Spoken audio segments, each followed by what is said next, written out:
show.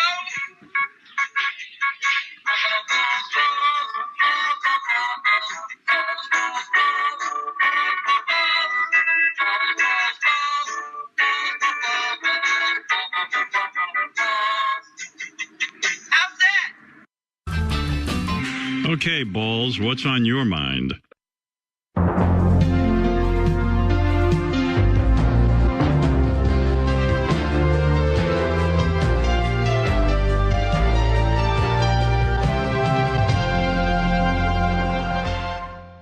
Cats, it's your old buddy Balls from Ellwood, coming back to you again. I'm actually super excited to present you guys this show. I've been waiting for a while. It's about one of my favorite things in the world, actually. I am a self-pronounced film nut. I always have. I love horror films, as everybody knows. But growing up, one of my favorite things in the world, and still now, as an adult man, I still love, and I will always love, and have a special part in my heart for Troma and Troma Films and Troma Studios and their entertainment that they provide. I can remember back when I was a young kid, there used to be a show, I'm not sure if a lot of you cats remember, was called USA Up All Night. And I was a bit of a night owl. I've always kind of suffered from some form of insomnia. So I'd always be up late, flicking the channels on the tube and seeing what oddities I could come up with. And I have to say, I got hooked, man. Like I started watching USA Up All Night with the excellent hosts Rhonda Shear, Gilbert Gottfried, two very incredibly funny people, and they used to always play Troma films as a staple. And if you don't know what Troma is, I could kind of give you a little background. They're actually the longest independent film company in the world. They've been making, distributing, and putting out their own low-budget independent films probably, I think, since it's been about 44 years now. And the best part about Troma, and the thing that always, rings true to me, is it's always, when you see a Troma movie, it's 100% their vision. There's no studio interference. There's no, we had to cut this or do this because we had to make this person happy or not or whatnot. It's 100% Lloyd Kaufman's vision. When he's directing, or they pick up and they distribute a lot of films that they think is worthwhile as well, which actually gives independent film and independent film directors a chance that they probably never would have had before. So just the very amount of, the amount of awesomeness that Lloyd and his company does, just for the very spirit of making independent film and encouraging young filmmakers to do the same, is tremendous to me. And I've always looked up to Lloyd growing up. He's always been, when you watch these movies, they're crazy, but you get to hear him talk. I've always loved watching interviews of him, and he's almost like your tour guide, if you will, through Tromaville, New Jersey. That's the universe where all these films take place. That's the universe where you have toxic superheroes of size and strength. You have Nukem High kids. You have monsters, mutants, mayhem, all kinds of crazy shit going on in Tromaville, New Jersey, and they build a universe, over these decades, and I gotta say, it's just incredible. I mean, I just had the opportunity to get a Horror Hound, and I got to premiere Return to Nukem High Volume 2, which was just a ton of fun. I mean, always seeing these kind of films together with their core audience is always a blast. There's always little end things. I mean, he's been wrecking this same car and using the same footage since, I believe, early movie of his called Troma's War. And now when you see it in the theater, it's coming up, and everybody clears and claps whenever it flips, and that's just a staple of seeing a Troma film in this, and if you're lucky enough to, in the theater. I mean, I just can't go in enough, cats. I actually, not too long, like I had mentioned, Horror Hound. I actually had my dream come true a few weeks ago. I've met him several times over the decades, probably, at least 20. And he's always been a gentleman and just an incredible guy to me. but I actually sent him a message, and I told him that I was going to be there, and asked him if I could do a little interview for my show. And Uncle Lloyd, he's always just been a goddamn awesome dude. He was more than receptive. He put me in touch with his assistant, and before you know it, after Horror Hound one night, my dreams came true, and I got to interview my childhood hero, Lloyd Kaufman. So I think I'm going to go right into that, cats. You'll have to check this out. Tell me what you think, and if you like this or any of the other things you hear on the Gonzo Podcast Network, just go to www.gonzopodcast.com and feel free to donate to to my show or anyone else's, the talent we have here. I almost feel like what we got going on here at the Gonzo Podcast Network is a lot like in the spirit of Troma. So yeah, please give a little donation or provide some feedback. Tell me how I'm doing. Send me an email at wendychops1976@gmail.com. But other than that, I've been pleased as punch and excited as fuck to bring you this interview, cats. So please, this is me interviewing my childhood hero, Lloyd Kaufman, after Horror Hound last weekend. Enjoy. Let's watch. Actually, let's listen. Alrighty, cats. This is Balls from Ellwood coming back at you this week. And this week I have a very, very special guest. A man that I've admired since I was a child. I have you this week, Lloyd Kaufman and the Tromettes. Give it up, Lloyd. Yeah, we've got the super Tromettes here, ladies and gentlemen. We have with us Jazz with the 1Z. Hello. Come say hello. Come closer. Hi. And guess who else we have? Jazz, tell us, who have we got here? We have the lovely Jenema here. Wow, Jenema, super Tromette here in the house. This is amazing. It's me. And we're here in my very exclusive, they give me the President's Suite at Horror Hound. And for those of you who can't see, it's got multiple rooms, and we've had some interpretive dancing today. And tell us, what else did we do, Jazz, with 1Z? Tell us We today. took tons of pictures with amazing fans who just adore Kaufman and everything that he does and everything that Troma does, period. And tell us, these fans, now you've talked about the fans, right? Gentlemen, can you comment on the Troma air conditioners? They were very warm, and I was very sweaty a lot. Oh, man. And what were you wearing? A leather coat. No, slow. Tell me slow. Mike Rogers wants to know slow. A leather coat. Slower? Stop, Jess. It's out of control, Jess. Take over, Jess. Tell us about the Yankees. Oh, do you want me to tell you what Jenema was wearing? No, the we got to change Yankees. subjects. Let's talk about the Yankees. Who are the All right, Yankees? Mike, ask some Okay, questions. this is getting Mike's crazily gonna out ask of control questions. here. I think we have We'll to answer it let's together. let's sally forth Get and try to close get to this the, interview going here. Lloyd, What's your first question? I want to ask you, what was there a particular event or time that you recognized that filmmaking wasn't just a hobby to you anymore, but it was going to be your life and your living? I think right here in Cincinnati at Horror Hound, I realize my entire 44 years of filmmaking has been a total flop. And it's taken Jazz and Jenema to make it very clear that I probably ought to should probably sell shoes, but I've had a Joycean epiphany. A Joycean epiphany. Thank you, Jazz. Jazz would buy my shoes. I'd buy your shoes too, Lloyd. Oh, thank you, Mike Rogers. Thank you, gentlemen. Oh, moving on. Very welcome. Was it You harder? know, I see the Toxic Avenger over there. Toxie, come on down. Oh, my Holy cow, God. Toxie's here Oh, too. and that mop is so. You've got a big That- hairy yeah, mop it's there. quite a hairy mop, sir. Plus, I noticed that there's something going on down there with the. Something's opened. There's a button or something. Toxie uses the button fly. Ah, that's right. The mop. Interlocking the chains mop- down there. We have a nice Tromerific commercial here for you for Buttonfly. Oh, nice.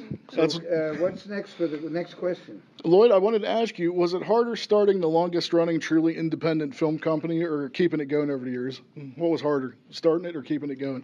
I think it's harder now because the laws against monopoly have been done away with. So as a result, we are the only independent movie studio left with any longevity. I don't know what that word means, but whatever it is, we're the only ones who have it.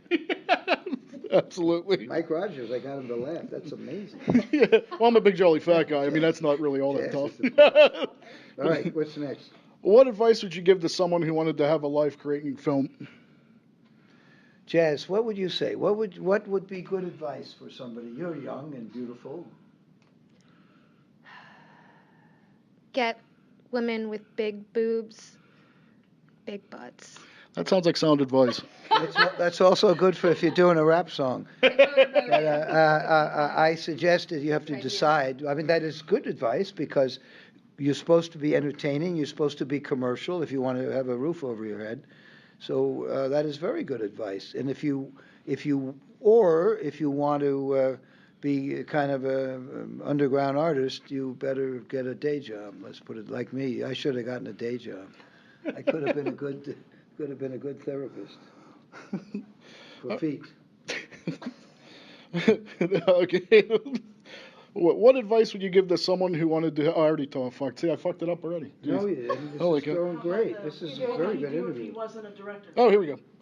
Hey, what films have been the most inspiring or influential to you, and why? Well, just the other night I was watching the Genema biopic on Netflix, Genema, and I thought that was an amazing. I mean, I like Martin Scorsese's work to begin with, but He's no Lloyd Kaufman. the Genema biopic. I mean, the fact this was really finally did something that was worthwhile. So I think that was very inspiring. How about you, Jazz? What was the question again? What? What are some of the films that inspired Lloyd Kaufman? Ooh. That's tough. How am I supposed to know what inspired you? Well, Toxic, Toxic.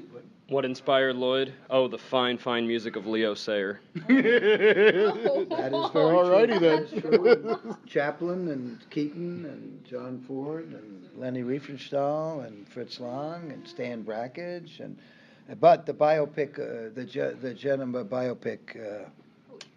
Awesome. I'll take a whack at it, and I would say,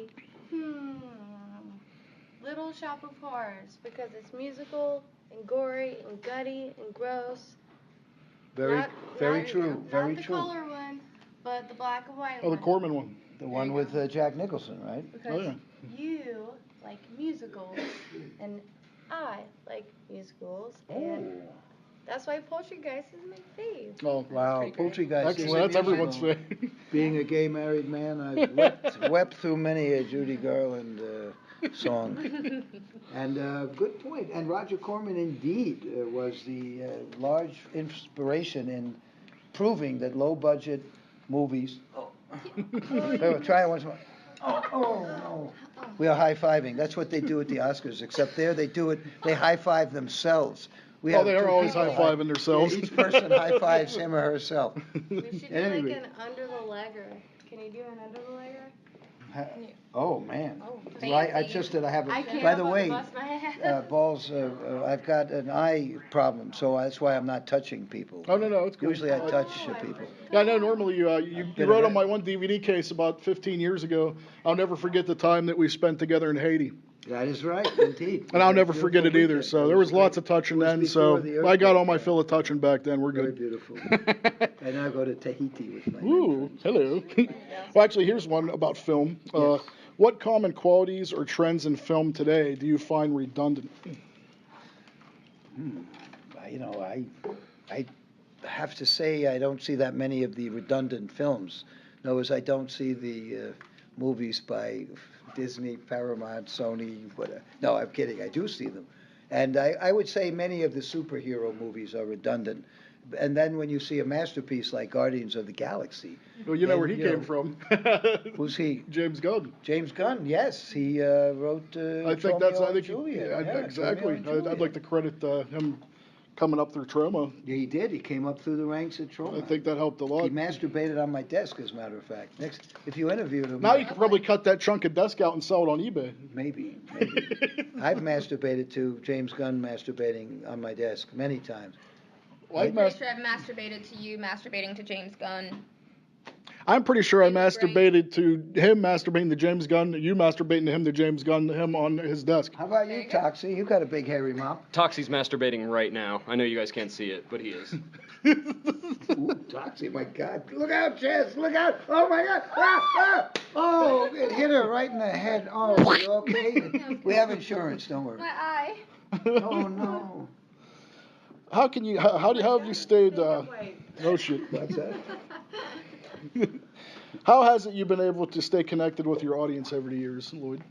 Well, the Troma has the best fans in the world. We're the last standing independent movie studio, right? We're 44 years old. And the main reason for that is cat tranquilizer. We get very high. Oh, no, wait, sorry. The main reason is that we have fans who have grown up with Troma and support us. We look much bigger than we are. Troma has about 2 people who work there.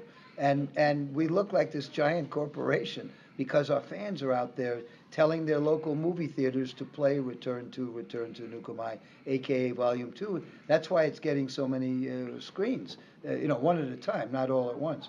But if I call the theater, they wouldn't even take my call. But the fans, if 5 or 6 fans go to the theater and say we want Return to Nukem, aka Volume 2, the theater wants to make money, and our fans eat a lot of popcorn, and the theaters give 90% to the majors, right? The cartel, the monopoly, oligopoly, elite.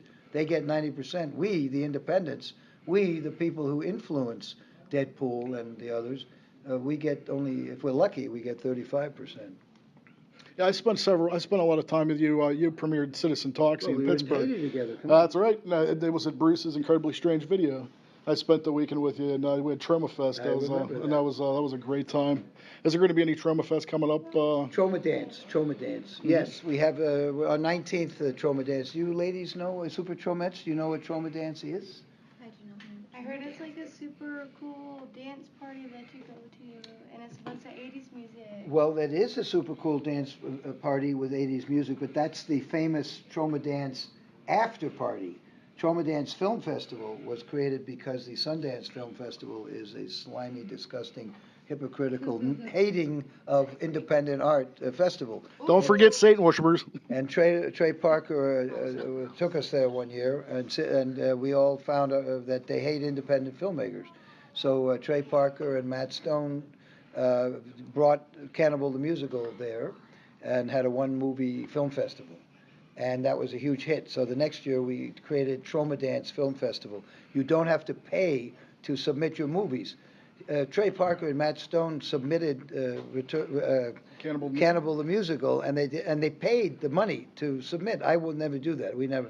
A, we have no money, and B, I'm a cheap, dirty Jew. So I would not pay to have my film just. They're fixed, these festivals, right? In my opinion, they're totally fixed. I think they are fixed. And so Trey Parker and Matt Stone found out the hard way. They didn't even get a fuck you letter.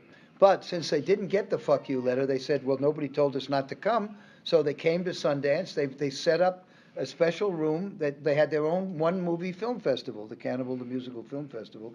And then we started Troma Dance the next year. You don't have to pay to submit your movie. You can see all the movies for free and no VIP policy. And we ran it in Sundance.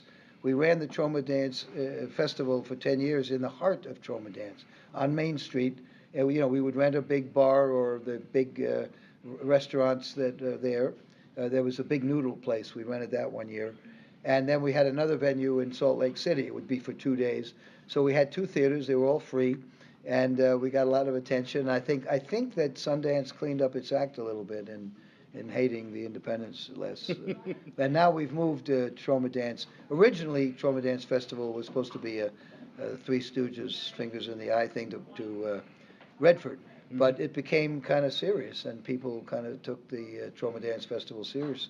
And we had some very important, what do you call it? Premieres, right? You go to the red carpet, Jazz, right? Were you did you go to the premiere of Human Centipede by any chance? Unfortunately, I did not, but I would have loved to have been there. Well, Toxie, where was the premiere of Human Centipede, Toxie? Premiere of Human Centipede. So many bottles of Jack Daniels ago. Lloyd, refresh me. It was at the Troma Dance Film Festival. Dance You Film should have known that, Toxie. You were there. I don't know how you could forget Human Centipede. You have your head up somebody's ass, Toxie. I got to tell you. That's probably Kabuki Man, Sergeant Kabuki Man, NYPD. That sounds like Anyway, Troma Dance is going into its 19th year. We've moved it to New York City. The Pitt Theater has been nice enough to accommodate us, I believe, for free, and that's where the Upright Citizens Brigade are based. Oh, cool. That's sketch comedy troupe. Yeah, it's not the armpit where my deodorant is based. As you know, it is hashtag. Isn't it hashtag use your toothpaste as deodorant day today? There you go. I think it is, Jazz. Let's see under your Definitely is. armpit. Let's see if you. Oh, God. Oh, look at that. That's beautiful. Look at that. Yeah, but you can see you've used, you've got Crest. That looks like a Crest. Yep, definitely. Nice, Actually, nice. Sensodyne. Oh, Sensodyne. Yeah, it's armpit. way better than Nice. Crest. So Pure Sensodyne fluoride. makes a good deodorant. Okay, very good. We're all going to get sued now. Some kid's going to be using toothpaste as his deodorant. I might and do it when I get his home. arm's going to fall off and we'll be sued. How is it on pubes? Negligence. Do not use toothpaste as your deodorant if you're under 9 years old. I would guess that would be Let me pretty just great give you a on couple more, Warning. Lloyd, Yes, and then a I'll couple give more, yeah. I'll give you a couple nutty ones near the end here. Do you feel social media and technology is a bigger detriment or asset to a filmmaker such as yourself? Well, again, Troma's secret weapon is our fans, and our movies create good word of mouth. So thanks to the internet and net neutrality on the internet, we can survive. And net neutrality is the free, open, and diverse democratic internet, which all the bad dudes and the FCC, Federal Communications Commission, and Trump and this guy who runs the FCC wants to get rid of any competition to the small number of giant conglomerates, devil-worshipping international conglomerates.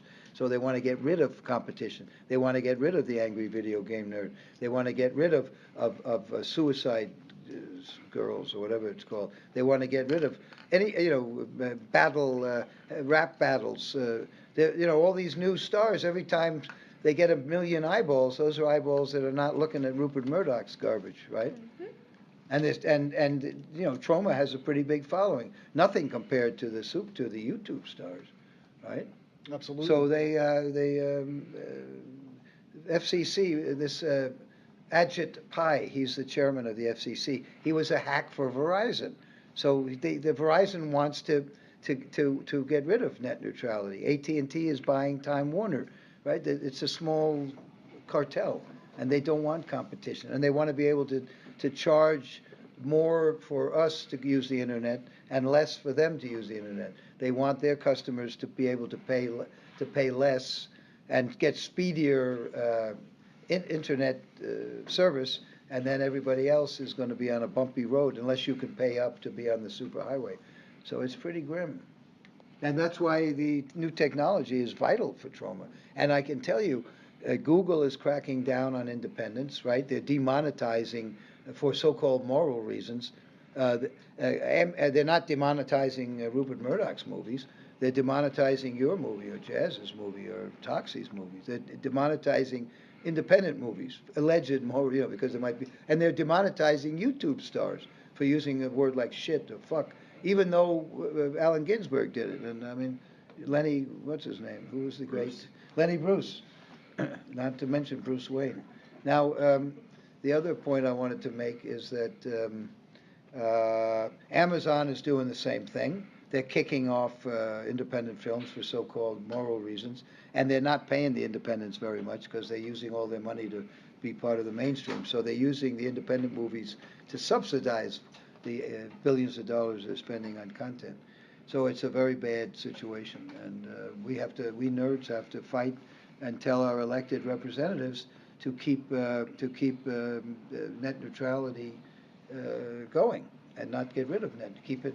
Nothing's wrong. What's wrong? What's wrong with Netflix? Wouldn't be here without net neutrality, right? Absolutely. It's a way for scientists to communicate from all over the world. Maybe they'll cure cancer next week without net neutrality, where we wouldn't have Kickstarter. How many good things have come out of Kickstarter? Right? Even our fans even have helped us out at Troma. Right? We ran out of money for Return to Nukem, aka Volume 2, and the fans got us over that hump in post-production. Then more money came in, so we didn't, we were able to keep going ourselves. Well, I appreciate the time you're giving me, sir. And before we go here, I want to lighten it up a little bit. Can you describe to me the most graphic and disturbing porno you've ever seen? Well, I don't look at porno, of course, because I'm very straight edge, but I've heard about it. Jazz, have you ever seen a porno film? And I love porn. happens? Oh, Porn is what's a good great. one? What's a good one? I don't know. I love watching girls get face fucked. That's lovely. Well, what would be a good title? Are there any good films these days? I mean, I saw Behind the Green Door a long time ago, and I thought that was a good movie with Marilyn Chambers. There aren't enough porn films anymore. Like everything's for free, and nobody can actually pay to make a decent film. Go for it. All right. What do you like? You have to do xnxx.com, and it is pussy pumping ass prolapse. You won't be disappointed. Say that again, Jenna. Pussy pumping ass prolapse. Prolapse? How do you Prolapse. How do you spell prolapse? Prolapse. For you children out there, Is that the anal rose buddy? you see, you teach. Anal rose buddy. For That's the right. faint at heart. Yeah. So the children now have learned how to spell, thanks to Jenna. Prolapse, right? Won the spelling bee. There you are. And BM. And my last question, Lloyd, how much money would it take for you to submerge yourself in a bathtub full of jizz? Full of Jews? Nothing. no it would jizz. take billions to. I Jizz, hate like Jews. if I was to I'm fill a a tub up self-hating with Jew. my sperm. Jazz knows that. I like jazz, but I don't like Jews. Everybody has a price. I do it for $20. Do what for $20? Get into a bathtub and submerge myself in a tub full of jizz. I would pay to do that. I would pay to. You get me a tub full of jism, I'll be jumping in that jism so fast. You can't imagine. You get me that bathtub. Making my nipples hard, Lloyd. Me too. Me three. well, thank you, Lloyd. I don't think I could top that. I would like to compliment you on this interview because that voice sounded exactly like Lloyd Kaufman. But I know that Lloyd Kaufman could not possibly have been involved in this interview because right now he is doing his Hail Marys upstairs. He's reading the Bible, which he's straight edge, and I heard he's pretty hardcore. well, no, he's very mild-mannered, and I think he's up there watching cartoons somewhere. So whoever this is doing a great imitation. Well, thank you, Lloyd. Thank you, it's a Super pleasure. Tromac Jazz. Thank you, Super Tromac. you. Thank you for everybody. Any last words, Jazz, for the? Good night. And Gemina, tell them more about the biopic. Where can they see your biopic? My biopic? Yeah, the one that one's inspired on Lloyd Netflix. Kaufman. Yeah. I saw it when I was 8 years old. Wow, I'm really confused. I guess you could Google Genema Enema and you'll probably find me or whatever he's talking about. That's the kind of, Troma, right? Articulate, iambic pentameter. I mean, Let's watch. Who needs to see Terrence Malick, right? This is what it's all about. Well, there you have it, cats. I This talked is to. Nobel, Pulitzer Prize, Peabody Award, right? We should get a Peabody, and if nothing else, we should at least get a. Just get a pee. Exactly. Speaking of bathtubs full of jism. Well, there you have it, cats. This is All right, Balls from Ellwood. amazing. Balls from Thank you for the opportunity to interview you, Lloyd. You are always been an idol of mine. And thank you, Troma team. I appreciate it. I love you for having guys. us. And be sure, cats, to tune in to Return to Nukem High Volume 2 when it's coming to a town near you or when it comes out on Blu-ray and DVD. This is Balls from Ellwood, signing off. So how did I do, cats? Did I actually conduct a decent interview? I mean, it was tough when you're in a room with Lloyd and the Tromats and Toxic Avenger and all that, man. It's hard to stay serious, but I'm glad I got some serious answers out of Lloyd. That was most of the time he's pretty zany and goofy, and it was nice to actually hear some solid and serious answers to them questions. And not only that, Troma's always produced awesome soundtracks too, man. Like that's another thing I like about him. There's always fans all over the world. There's bands that are willing to give up songs to Lloyd for nothing. And coming up, cats, let's check out a song by the Killer Barbys that I am surely allowed to use. And they actually do a song called "I Want to Live in Tromaville." And then after that, I'm going to play a bumper for a little documentary I think you should check out called Greetings from Tromaville. It kind of gives you the essence of Lloyd and a little bit about Troma, so check it out.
We're going to talk about Troma Incorporated. What's the age you're trying to reach with your movies? All ages. All ages. All ages. Are Yes, you sir. a producer? Yes, indeed. I think Troma's films are important because of the rebelliousness, the independent spirit of them. They question authority. They really make cultural and political points and raise important issues. But Lloyd is smart enough not to make that a serious theme of the work. Greetings from Tromaville. He'll show up on set, he'll get out of his car, someone drives him, he'll find the first PA, and he'll try to make them cry. He's like, if everyone's scared, they'll try not to mess up or something. Greetings from Tromaville. There's two types of hard. There's like extremely strong work ethic people, and then there's people that are like actually crazy. Both of those flourish in Troma. Greetings from Tromaville. Why does Lloyd's films keep getting more popular over the years? Because they're entertaining. Oh, greetings from Tromaville. Lloyd has always said it doesn't really matter what equipment you have, you just have to go out there and do it.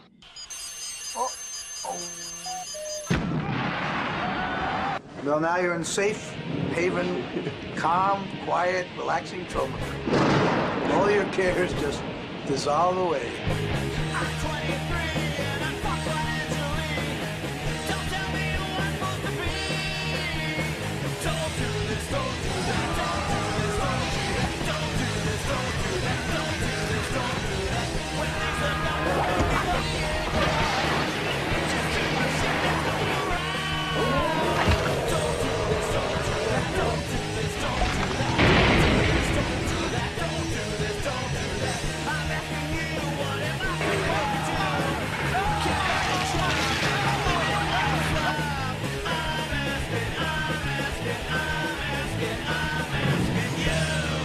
Do what you believe in. Do what's in your heart, and you'll be an artist.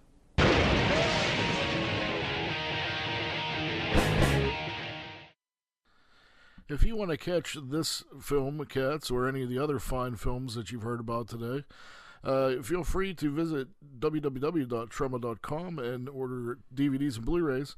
Or Troma themselves has actually released thousands of movies on their YouTube channel. So, I mean, you can always go in there and watch them all for absolutely free or a very small rental fee. You're going to be hearing about a lot of different films that I've grew up on over the years. I definitely have plenty of titles in my heart that I think are amongst my favorite and most watchable and rewatchable films of all time. I was actually trying to compile a list and put them in order, and it was impossible because I love so much of their stuff. It would just be just an arduous task. So I was actually combing the internet, and I did in fact find at WatchMogul.com probably the closest, most comprehensive list of the best of Troma movies. This is a good starting point, a good place of where to get started if you've never heard of them and you want to get in and get your foot in the door as a fan and start checking them out, and hopefully they'll grow on you as much as I did, and they'll be as big a part of your life as they are to me. So I mean, this list at WatchMogul.com actually is far better than I probably could have put together myself. Plus, there's cool sound bites and shit from the movie. So check this list out. I don't know if I agree with their placement on what's better and what's worse, but it's definitely a great list. So check it out. We'll talk about it afterwards.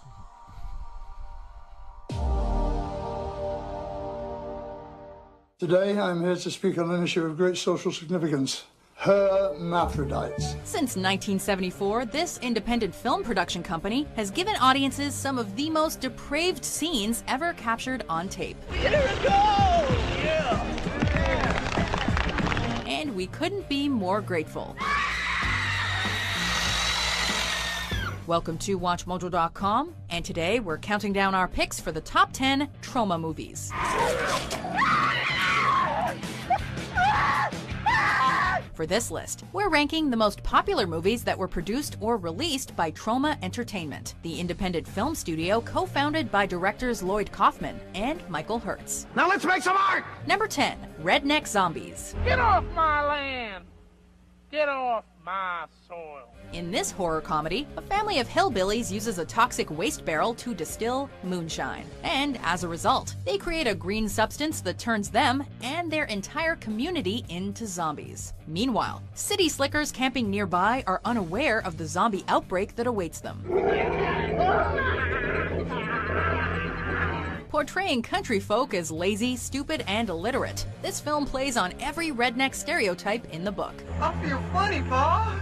The performances don't come off as flat-out mean-spirited, however. Shot entirely on videotape with a shoestring budget, Redneck Zombies is full of overacting, funny dialogue, and plenty of gore. Ultimately making for some good old cheesy fun and a typical Troma joint. Now, what we have here is a failure to communicate.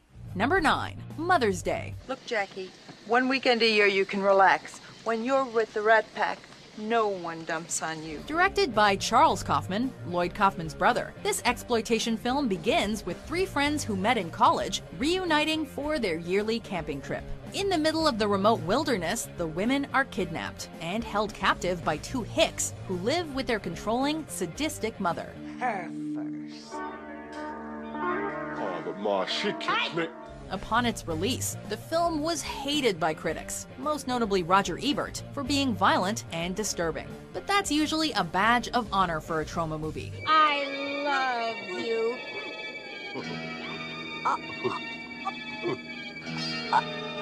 Regarded as a horror classic, Mother's Day was so influential, to some, it was remade in 2010 by Saw 2 director Darren Lynn Bousman. I swear, sometimes you boys are just little savages. Just don't get it mixed up with the Gary Marshall movie of the same name. Dad!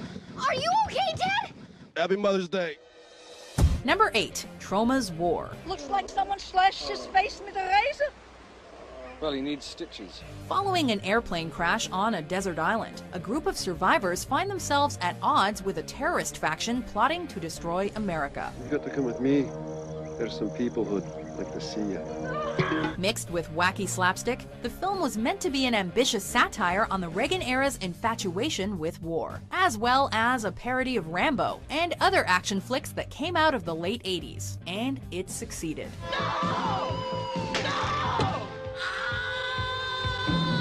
With a budget of $3 million, it's the most expensive of any Troma movie, which comes through in its production value. Known as 1,000 Ways to Die in the US, Troma's War was a flop at the box office, but is still a popular entry among fans. Cooney, I think it's your turn, buddy.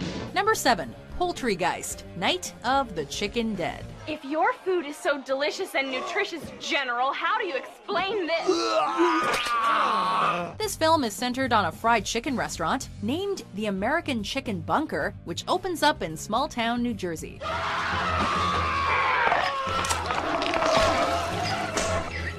Unfortunately for its patrons, the restaurant is built on top of an Indian burial ground, prompting an attack from defiled spirits, who take the form of chicken zombies.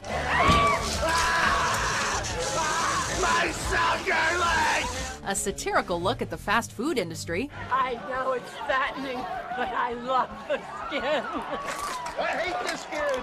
Poultrygeist is possibly the most disgusting film ever put out by Troma. Released a few years after 9/11, the movie also pokes fun at Islamic extremists with its character Hummus, a devout headdress-wearing Muslim who works at the restaurant. Hey, we never said it was politically correct. Now I'll be watching you, Al Jazeera. Number 6. Citizen Toxie, The Toxic Avenger 4. What's wrong with you, Noxie? Are you selling the crack, or are you smoking it? While the first 2 Toxic Avenger sequels were alright, the 4th film in the franchise was a return to form in all its disturbing glory.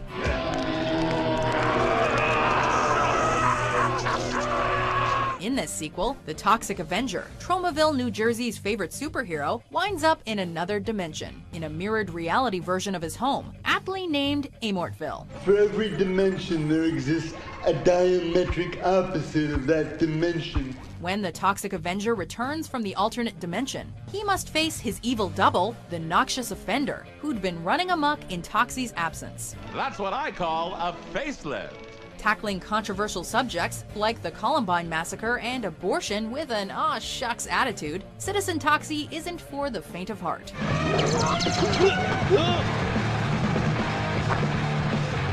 no! Now I've got AIDS! However, it is full of scattershot gags and cameos from various celebrities. Now that's a damn shame, that happening on Taking Mexicans to Lunch Day and all. Number 5. Tromeo and Juliet. My only love, sprung from my only hate. Co-written by Guardians of the Galaxy director James Gunn, this film is a modernized update of the classic Shakespeare tragedy Romeo and Juliet. Go figure, eh? Have not saints lips and holy palmers too? My pilgrim lips that they must use in prayer. However, you don't have to be a fan of Shakespeare to enjoy the movie, as it takes certain liberties not found in the original play, including the addition of incest and a completely different ending. So you're my brother? See, kids? That's why you can't be together. Tromeo and Juliet is set in New York, where the families of 2 ex-partners in the adult film business are engaged in a heated rivalry. The feud between you two is what started this, and I got a feeling when that stops, I don't have to clean up another mess.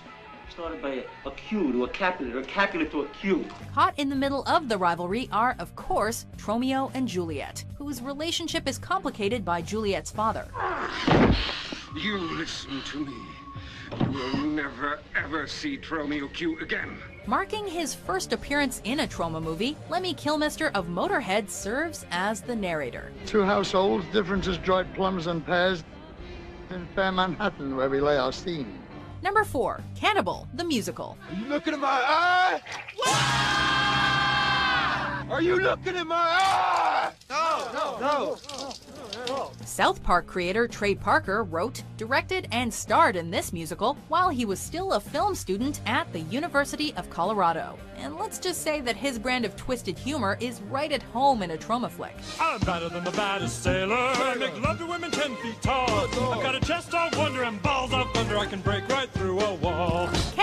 is loosely based on the real-life story of Alfred Packer, a settler who was put on trial for cannibalism after 5 of his companions died during a gold expedition. Lighthearted in tone, the film is full of upbeat songs. My heart's as full as a baked potato. Yet still contains the same type of dark humor that Parker would later use in South Park. よく来たな。君がこの映画の主人公なんだろう。He says, Who are you, assholes? Oh, he speaks English. Speaking of which, South Park co-creator Matt Stone also plays a small supporting role as one of the ill-fated companions. Fudge Packer.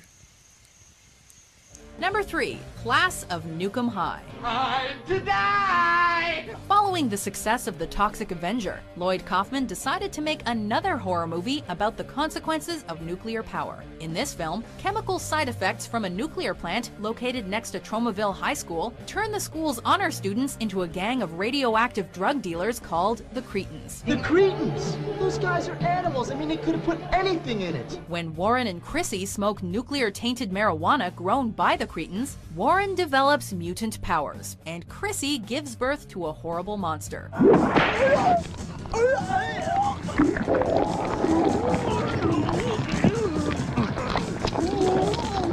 Excellent practical effects and an effective climax help make Nukem High one of the best movies Troma Entertainment ever produced.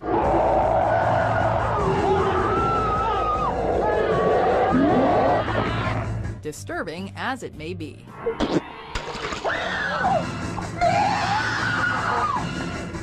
Number 2, Terror Firmer. Terror Firmer is going to have more bullet hits than any movie in film history, except perhaps Sam Peckinpah's Wild Punch.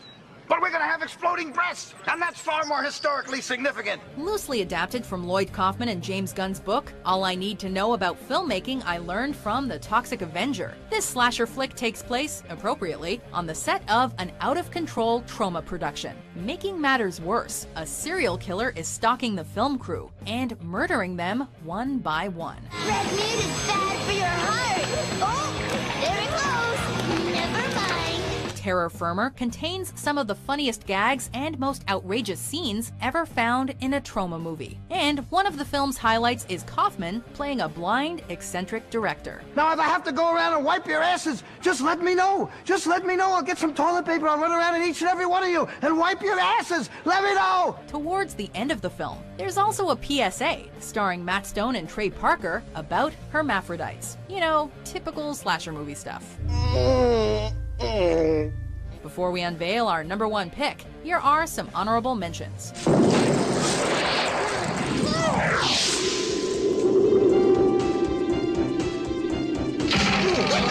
my God! Using chopsticks! Whoa! We mutated! And my wheelchair's illogically mutated too! And I think I can feel my legs! Nope, never mind. Still a cripple. Number 1, The Toxic Avenger. You fat slob, let's see if you have any guts.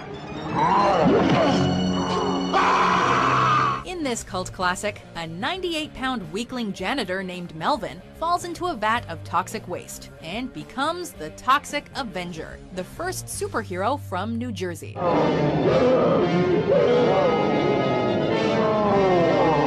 Gaining superhuman strength from his transformation, the Toxic Avenger decides to use his newfound powers to rid his hometown, Tromaville, of all the forces that corrupt it. All right, everybody, drop your tacos or I'll blow your brains out. Everything about this film is cartoonish and hyperbolic.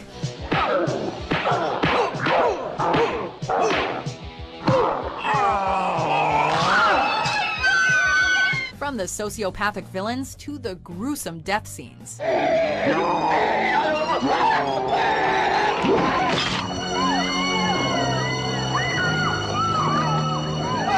With 3 sequels, an animated series, and a rumored PG-13 remake in the works, this film created a franchise and helped make Troma into what it is today. Campy? Yes. Gruesome? You betcha. A cult classic? No doubt. I'm not just another pretty face. Do you agree with our list? But I don't mind. What's your favorite Troma movie? Well, cats, I can name you off the top of my head. My favorite Troma movies are, in fact, Poultrygeist, Night of the Chicken Dead, Terra Firma, Romeo and Juliet, Toxic Avenger 1, Toxic Avenger 4, Citizen Toxie, I think is just the greatest. I love Cannibal the Musical. I love Rabid Grannies. I love Troma's War. Class of Nukem High will always be very high. And speaking of Nukem High, kids, as I said, I was at the premiere of Return to Nukem High Volume 2. And, before we go, I'd like to play another really quick little clip I actually had to, I got to do with Lloyd. It was, I got to ask him a very important question before the film started, and he gave a very incredible answer. And other than that, the film was super enjoyable. Had a super great time. It was super great to just be there with all the fans, and I highly recommend get your theaters to call your theaters, get them to see if they'll play Return to Nukem High Volume 2, and be sure to check it out when you see it on Troma DVD and Troma Blu-ray eventually. But or look around and it's definitely worth a trip. Get in the car, get your friends, and seek out a theater that's playing this film because it was a blast. So, other than that, I'm very happy to share this with you. This was my question to Lloyd before the premiere of Return to Nukem High Volume 2. Cats, enjoy. The horrendous, disgraceful diet that high school kids are forced to eat, the fact that high school is, at least in my lifetime, has become more like prison than a place where books are worshipped. We're losing Huckleberry Finn and the Bible out of half the schools in the country. It's all fucked up, and this movie it's fucked up even more. I'm very the Troma team and I are very appreciative of Horror Hound, and thank you for having us. And thank you very much. What a wonderful, this is pretty early in the morning, at least for me. And thank you so much for turning out, not just in the weather, but to turn out at 10 o'clock for the Ohio premiere. This is the Ohio premiere of Return to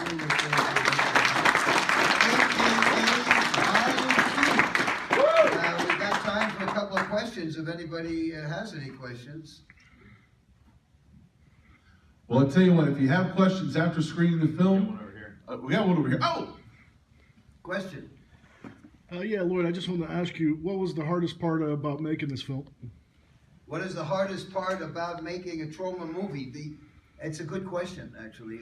Our movies are $20 million movies, but we make them for about $500,000, which is still a shitload of money, because now you can make movies, young people are making movies just as good as this for $5,000. I just don't know how to do it.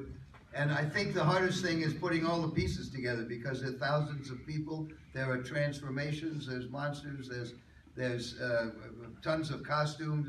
It's a huge endeavor. Sherry and Frank can tell you how much time we spent and how complicated it was to make this movie, and how many people worked on it for no money. Basically, just to make some art. Let's make some art, right? That's really what motivates the film.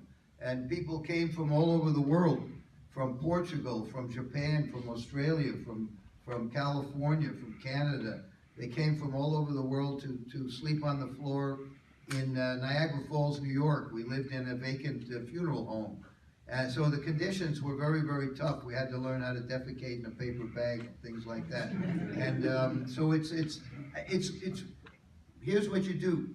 Go to Troma Movies on YouTube. It's all free. Troma Movies on YouTube, write it down. We've got about 400 free movies there to thank our fans who supported us, right? Toxic supported us for 40 years. We're giving away all of our movies for the first 40 years.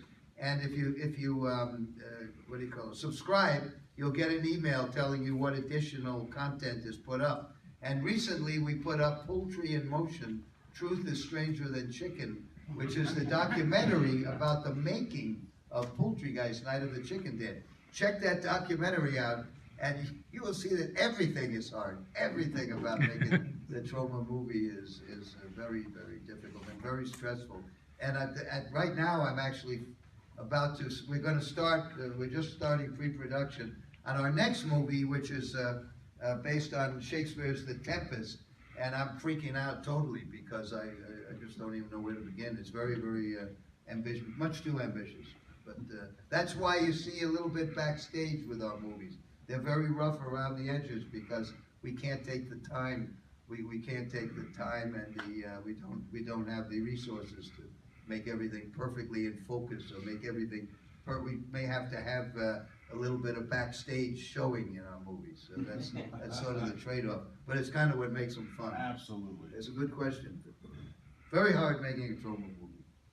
Anybody have any other questions? Questions, anybody? You'll hear that line right here. Remember that line when you see this movie. Questions, anybody? Well, remember that Mr. Kaufman will be at the Troma booth off and on throughout the weekend. So if you have questions, keep them in your brain. Ask the man after the film. Vendor Hall, Horror Hound. Guys, have a great time. Let's give it up to Mr. Kaufman. Thank you, Horror Hound. Go Cincinnati Red. Go Red. Thank you so much. And thank you. Thank you very much, sir. Thank you, Toxic Avenger. Oh, don't touch. I got a eye thing. I got a, by the way, I'm wearing the glasses because I got like a pink eye or something. Maybe it's contagious, so that's why I haven't been shaking hands or hugging people, even though I love to hug the young men, as you know. All right, thank you, everybody. Thank you, Toxic.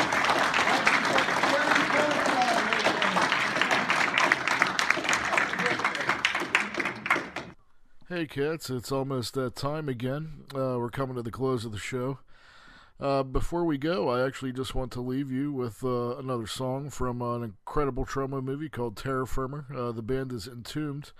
This is off the Terror Firmer soundtrack, them doing a little punked out version of an old classic, Amazing Grace. Also, if I missed any Troma movies, email me at wendychops1976 at gmail.com and let me know what your favorite Troma movie is. And hopefully, if you haven't heard of them, this will may kind of give you a little retrospective, and you could go and check them out, cats. Other than that, thank you to the great Lloyd Kaufman for letting me interview, and I hope you guys will go out and give these films a chance, man. They're a lot of fun, and I love them with all my heart. So check them out, and here it is.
Don't give up the fight for truly independent cinema!